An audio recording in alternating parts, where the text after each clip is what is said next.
We all know that India has become the fastest growing startup ecosystem. हम सबको बहुत गर्व है हमारे इंडियन होने पे और इस फैक्ट पे कि काफी सारे इंडियन स्टार्टअप्स ने अपनी जगह यूनिकॉर्न लिस्ट में बना ली है. लेकिन हमें ये भी मालूम है कि हर स्टार्टअप सक्सेसफुल नहीं होती. But what about entrepreneurs? जब आप स्टार्टअप का फेज क्रॉस कर लेते हैं तो इसका मतलब है कि आप 100% सक्सेसफुल बन जाएंगे? Well, unfortunately the answer is no. In fact, 2/3 of entrepreneurs in this world fail in their journey.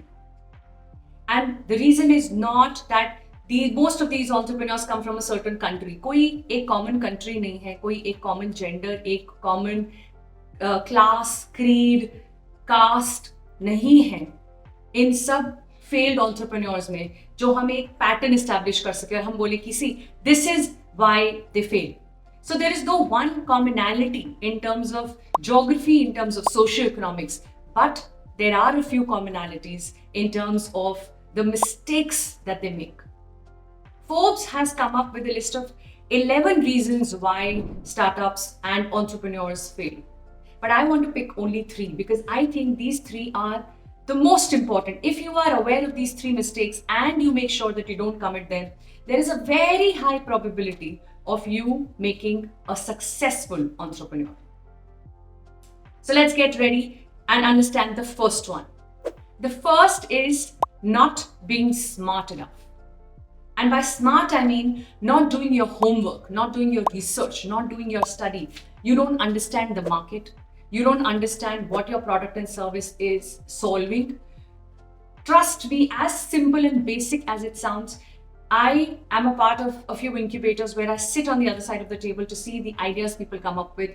And sometimes those ideas are not really serving any problem statement and they get funding and they get started, but over a period of time in their journey, they're not able to stay there. They fail. And that's because from the start, they were not clear about their vision. From the start, they did not understand what exactly was their market. Sometimes we get carried away with what's called as beginner's luck. आपकी शुरुआत अच्छी हुई इसका मतलब ये नहीं है कि जिस वजह से आपने शुरू किया है वो वजह आपको सक्सेसफुल बना के रखेगी. It will help you to maintain your success. Not important. What is important is to have a clear vision, because if you have that, then your success can definitely be maintained and sustained. The second reason is not knowing who's who.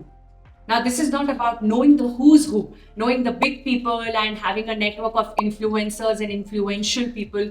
That's not what I mean. Not knowing who's who is not having the ability to understand who is a friend and who is not. Who has the skill that I require and who doesn't. A lot of us get stuck with our friends as co-founders, with our relatives as co-founders or investors, and we think that we've cracked it. We've got to be very careful about who is the investor coming on board. What value are they going to add over and above the money that they are investing in your business? Who is this co-founder? Does he or she share the passion that you have for what you're trying to create? You've got to look at people for their skills and not just for the equation that you have with them. Equation is important, but it has its own place. What's also an equally important is the skill set that people bring along. Are you objectively looking at that? What kind of legal team have you created? What kind of accounts team do you have?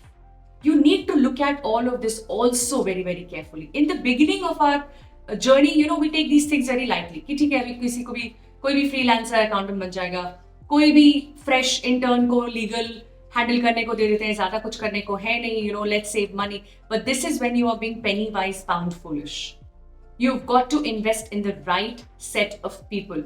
In fact, Jim Collins in one of his books says that before you even know the right product, before you have the right idea, have the right people in. And that takes me to the third common mistake we make as entrepreneurs. Not having people skills. Let's break one myth here. Being an entrepreneur does not mean that you are also a leader. Leadership skill is a different skill set altogether. And you've got to understand to what extent you have those skills or don't, which means you've got to be self-aware. Be aware of how short-tempered you are. How well do you take feedback or criticism? How open are you to people's idea? How egoistic can you be when there are conflicts? How you operate from a position sometimes and not give people a chance to contribute and add value, the reason why you hired them. It's easy for you to miss that out sometimes. Awareness is what helps us to look at the shortcomings that we have when it comes to people.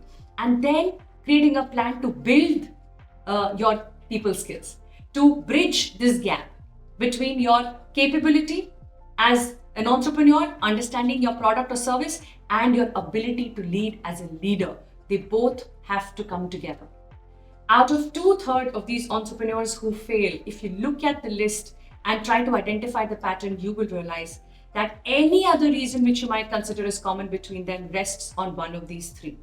Either they are not smart enough to see and have a long-term view to create a vision, or they don't know who's who, they cannot understand people and hire right, or they don't have people skills. They don't know how to take people along. They don't know how to improve themselves. They don't know what their imperfections are and how somebody else can come and fill that up for them. When you want to be exclusive, you must learn to be inclusive first. Remember these three mistakes and do what you need to avoid them. I'm sure by the end of it, you will only see a much higher probability of success awaiting for you. Thank you.